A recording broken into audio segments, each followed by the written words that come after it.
నమస్కారం. Film Nagar భోగట్టా channel ప్రేక్షకులకు స్వాగతం.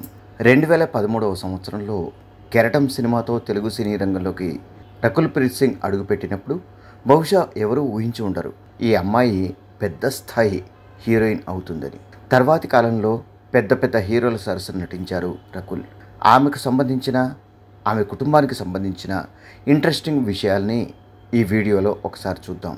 1990వ సంవత్సరం అక్టోబర్ 10వ తేదీ బుధవారం రోజున న్యూఢిల్లీలో పంజాబ్ సిక్కు కుటుంబంలో రినీ సింగ్, కుల్విందర్ సింగ్ దంపతులకు జన్మించారు రకుల్ ప్రీత్ సింగ్.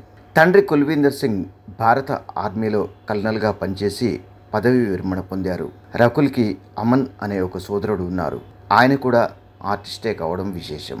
ఢిల్లీలోని ధౌలా కువాన్లోని ఆర్మీ పబ్లిక్ స్కూల్లో చదువుకున్నారు రకుల్.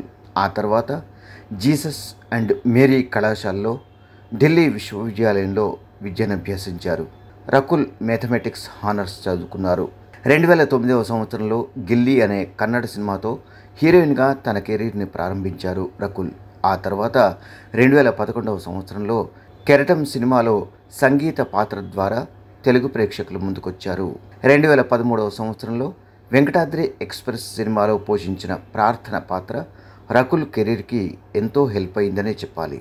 కిక్ 2, బ్రూస్లీ, నాన్నకు ప్రేమతో, సరైనోడు, ధృవ సినిమాలతో వరుసగా పెద్ద హీరోల సరసన నటించిన రకుల్ ప్రీత్ సింగ్ తారాస్థాయికి వెళ్ళిపోయారు. అయితే హీరోయిన్గా ఎంత తారాస్థాయికి వెళ్ళారో రకుల్ని వివాదాలు కూడా అదే స్థాయిలో చుట్టుముట్టాయి. రానా దగ్గుబాటితో రకుల్ డేటింగ్ చేస్తున్నారని, ఇద్దరు పెళ్లి కూడా చేసుకోబోతున్నారని కొంతకాలం క్రితం పుకార్లు రాజ్యమేలాయి.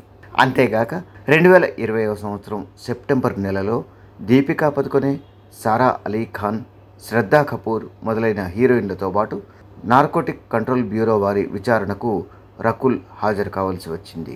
చివరాఖరికి 2021వ సంవత్సరంలో కొంతకాలం డేటింగ్ చేసిన నటుడు, నిర్మాత జాకీ భగ్నానీని పెళ్లి చేసుకున్నారు రకుల్ ప్రీత్ సింగ్. చూశారుగా. ఈ వీడియో కనుక మీకు నచ్చినట్టయితే లైక్ చేయండి, షేర్ చేయండి. మీ అమూల్యమైన అభిప్రాయాలని కామెంట్స్ రూపంలో తెలిపి మమ్మల్ని ప్రోత్సహించడం మాత్రం మర్చిపోకండి. ఇలాంటి మరిన్ని ఇంట్రెస్టింగ్ వీడియోల కోసం మా ఛానల్ని సబ్స్క్రైబ్ చేసుకోండి.